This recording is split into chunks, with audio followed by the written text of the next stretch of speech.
Hello everyone, कैसे हो आप सभी। स्वागत है आप सभी का एक बार फिर से। हम सीख रहे हैं 92 स्ट्रक्चर इन इंग्लिश स्पोकन, और हिंदी में हम बात करेंगे अभी बहुत कुछ है, अभी बहुत कुछ बाकी है, अभी बहुत कुछ देखना है, अभी बहुत कुछ सोचना है, अभी बहुत कुछ करना है। ऐसे वाक्य है ना। अभी बहुत कुछ पढ़ना है। इसके लिए there is a lot to, और वर्ब की फर्स्ट फॉर्म ऑब्जेक्ट और नाउन। अभी अभी अभी के लिए ना, अभी या अब के लिए नाउन ही आता है। अभी या अब के लिए क्या लेंगे? नाउन यूज करेंगे, राइट। तो अभी बहुत कुछ सीखना, अभी बहुत कुछ सीखने को है, अभी बहुत कुछ सीखने को है, ये समझ लो। अभी बहुत कुछ सीखने को है। तो there is a lot to be learn now, there is a lot to be learn now, अभी बहुत सीखने को है। There is a lot to be learn, अभी बहुत कुछ पढ़ने को है। There is a lot to be read now, there is a lot to be read now, there is a lot to be read now, अभी बहुत कुछ लिखने को भी है, अभी बहुत कुछ लिखने को है। तो मैं कहूँ there is a lot to write now, there is a lot to write now, there is a lot to write now, अभी बहुत कुछ उसे बताने को है। तो there is a lot to be tell him now, there is a lot to be tell him now, there is a lot to be tell him now, अभी बहुत कुछ देखने को भी है।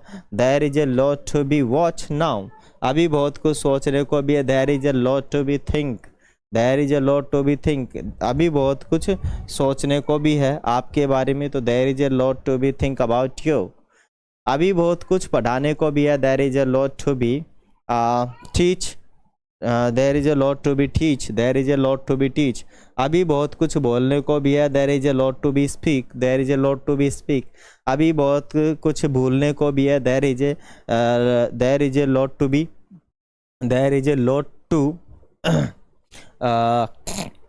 forget, there is a lot to forget, there is a lot to, there is a lot to forget, there is a lot to forget now, there is a lot to forget now, अभी बहुत कुछ जानने को भी है। there is a lot to know now, there is a lot to know now, there is a lot to know now, there is a lot to know now, अभी बहुत कुछ जानने को भी है। there is a lot to जानना, और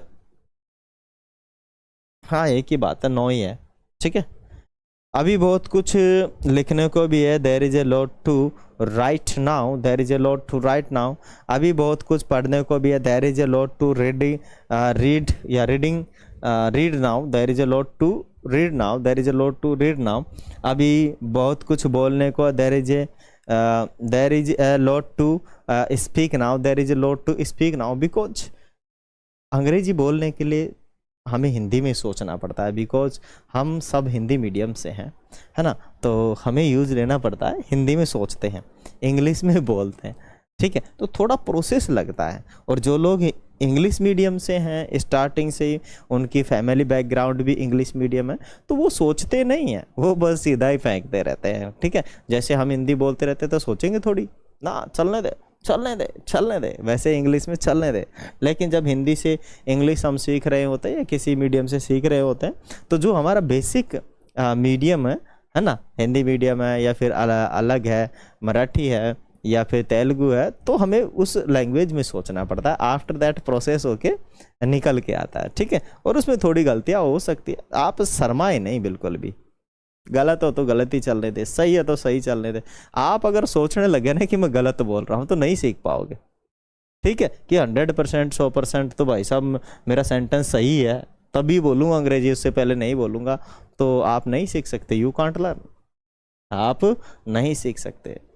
करो आप तो प्रैक्टिस, बोलो किसी के भी सामने, शर्म आए छोड़ो, जिसने की शर्म उसके फूट गए करम।